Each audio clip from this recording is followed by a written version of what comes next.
actually a collaboration of work from 470 entrepreneurs, professors, and CEOs from 45 countries. What they were able to do was to break down any business model into the essential 9 building blocks that make up any business.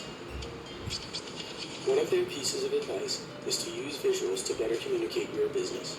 So to show you what the business model canvas is and how you too can use visuals, let's go through one together. And instead of going through something obscure like a tech business, let's just start with something simple, like Sammy's Super Sandwich Shop. So let's say Sammy is tired of eating at fast food joints because of their low quality food. So Sammy decides that this is what he wants to change, and to provide people with great tasting organic sandwiches. This is Sammy's value proposition. Next, Sammy has to decide who his customers are.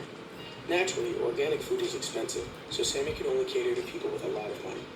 But Sammy wants to provide organic food to everyone, from successful entrepreneurs to struggling entrepreneurs. By doing this, Sammy has also added to his value proposition. He now also aims to provide a low-cost organic food option as well. In order for Sammy to deliver the value of his super sandwiches, Sammy must decide how and where Sammy's customers will be able to buy his food. In this process, Sammy has to make sure that he is using the proper channels to reach all the customers that he wants to deliver value to. So Sammy may decide to use kiosks to reach everyday people, his own specialty catered shops where he sells his sandwiches for successful entrepreneurs, and maybe he uses supermarkets to deliver pre-made sandwiches to the struggling entrepreneurs. But in order for Sammy to get customers through the doors, he must establish relationships with his customers. Here Sammy could decide to launch a national ad campaign. Afterwards, Sammy may also decide to include some coupons in the local papers to entice new customers to go to the shops. And finally, once Sammy has his customers, he can provide them with a loyalty card where they get one free sandwich after they buy now. After this comes every startup's favorite part, adding up all the money that you have made through your sales. For Sammy, this includes the revenue made off of his sandwiches and drinks, but it also includes the revenue from apparel sales and even selling little bottles of his secret hot sauce. All this combines into a nice green pile for Sammy. After celebrating how much money Sammy is going to make, it is time for him to focus on his business and how he's actually going to pull it all off. First, Sammy must identify the key resources he's going to need to make it all happen. This will include his store locations, protecting his secret formula, and all the elite chefs at his disposal. After Sammy has identified his key resources, he can move on to his key activities. This would include stuff like his national advertising campaign and creating new delicious sandwiches that all of his customers would enjoy.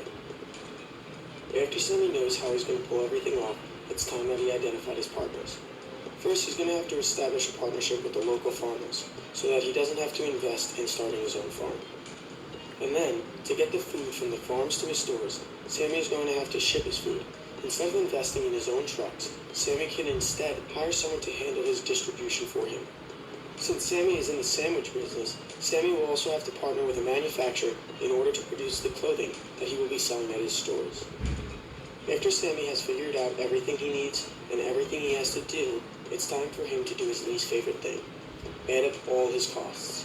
Here Sammy would include costs like paying for the food itself to the truckers that deliver the food to his stores.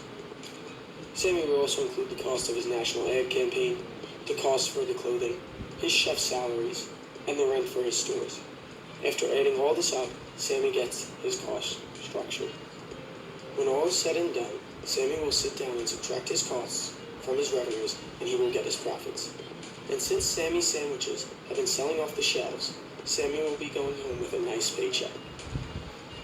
But the most important part of Sammy's business model, and your business model, is that no business can stay afloat for long without profitable customers.